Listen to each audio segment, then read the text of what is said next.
બનાસકાંઠા જિલ્લા કલેક્ટર મિહિર પટેલના હસ્તે 79માં સ્વાતંત્ર્ય પર્વ નિમિત્તે પાલનપુર ખાતે ધ્વજવંદન. કલેક્ટરે રાષ્ટ્રધ્વજને સલામ આપી પરેડ નિરીક્ષણ કરી પ્રજાજનોને સ્વાતંત્ર્ય દિનની શુભકામનાઓ પાઠવી. વિવિધ સેવામાં ઉત્કૃષ્ટ યોગદાન આપનાર 54 કર્મયોગીઓનું કરાયું સન્માન. પાલનપુર તાલુકાના વિકાસ કાર્યો માટે ₹25 લાખનો ચેક કરાયો અર્પણ. ઓપરેશન સિંદૂર અંતર્ગત બનાસકાંઠાના સરહદી નાગરિકોના જુસ્સાને કલેક્ટરશ્રીએ વધાવ્યો હતો. અંબાજી ડેવલપમેન્ટ પ્રોજેક્ટ અંતર્ગત 1632 કરોડના ખર્ચે 3 તબક્કામાં અંબાજી ધામની કાયાપલટ થશે. બનાસકાંઠા જિલ્લાની 79માં સ્વાતંત્ર્ય પર્વની જિલ્લા કક્ષાની ઉજવણી આજરોજ પોલીસ પરેડ ગ્રાઉન્ડ પાલનપુર ખાતે ખૂબ જ ઉત્સાહ અને દેશભક્તિના માહોલમાં પૂર્ણ કરવામાં આવી. જિલ્લાના માન્ય ધારાસભ્યશ્રીઓ, પદાધિકારીશ્રીઓ, ગણમાન્ય વ્યક્તિઓ તથા સૌ પાલનપુરના નગરજનો બહોળી સંખ્યામાં હાજર રહ્યા હતા. ઓપરેશન સિંદૂરની થીમ સાથે શાળાના જે બાળકો છે એમના દ્વારા સાંસ્કૃતિક કાર્યક્રમો પણ પ્રદર્શિત કરવામાં આવ્યા હતા. સાથે સાથે પોલીસ વિભાગ દ્વારા અશ્વ અને ડોગ શોનું પણ આયોજન કરવામાં આવ્યું હતું. ખૂબ જ ઉલ્લાસભર્યા ગર્વ અને એકતાના આ વાતાવરણમાં આજરોજ પોલીસ પરેડ ગ્રાઉન્ડ ખાતે સ્વાતંત્ર્ય દિનની ઉજવણી કરવામાં આવેલ હતી.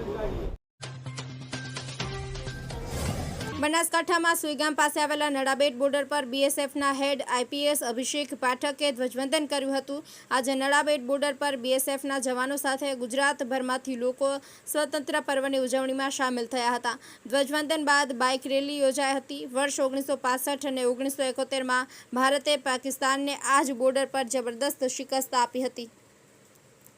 आज 79th इंडिपेंडेंस डे के अवसर पर सीमा दर्शन नाड़ाबेट के प्रांगण से मैं समस्त देशवासियों को स्वतंत्रता दिवस की बहुत हार्दिक शुभकामनाएं एवं बधाई देता हूं.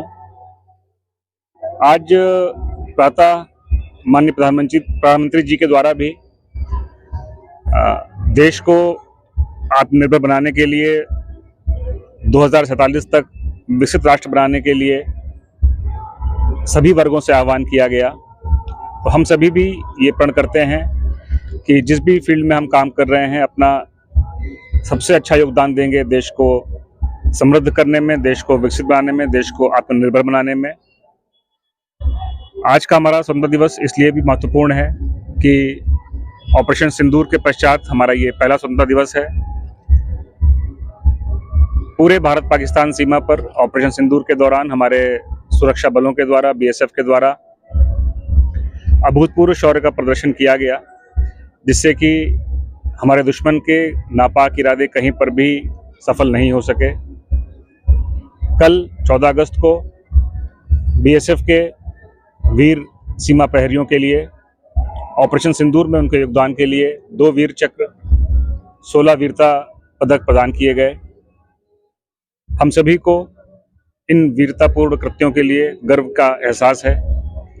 साथ ही ये रिकॉग्निशन हमारी जिम्मेदारी को और भी बढ़ाता है और हम सभी देश को आश्वस्त करना चाहेंगे कि बीएसएफ के समस्त सीमा प्रहरी देश की सुरक्षा में अपना सर्वस्व प्रदान करने के लिए तत्पर हैं.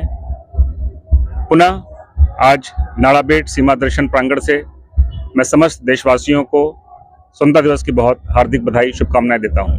Thank you sir.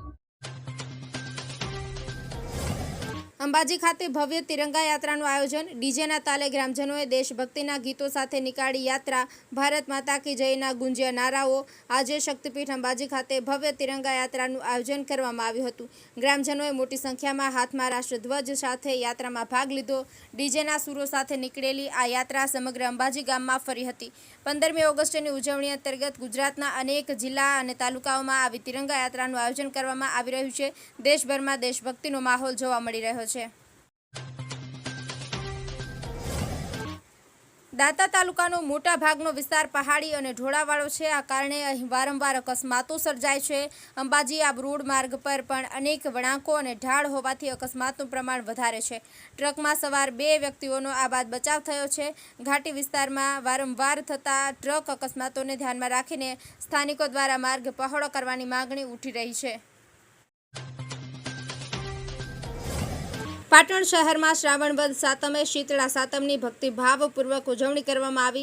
શહેરના છીંડિયા દરવાજા બહાર આવેલા પ્રાચીન શીતળા માતાના મંદિરે આ વહેલી સવારથી જ ભક્તોની ભીડ જામી હતી. મહિલાઓએ માતાજીને માટીના ગરબા, કુલીર, ટોપરું અને શ્રીફળનું નૈવેદ્ય ધરાવ્યું હતું. ઘણી મહિલાઓએ માનતા સ્વરૂપે માટીના ગરબા મંદિરમાં મૂકી બાધા પૂર્ણ કરી હતી. છીંડિયા ચોક વિસ્તારમાં મેળાનો માહોલ જામ્યો હતો, જ્યાં બાળકોએ વિવિધ મનોરંજન સાધનોની મજા માણી હતી. ખુખરવાડા વિસ્તારના શીતળા માતાના મંદિરે પણ સવારથી જ દર્શનાર્થીઓની ભીડ જોવા મળી હતી. વેરાઈ ચકલા વિસ્તારમાં આવેલા બિંદુક્ષીણ ગેલગાત્રેશ્વરી માતાના મંદિર પરિસરમાં પણ મહિલાઓએ બાળકોના આરોગ્ય માટે પ્રાર્થના કરી હતી.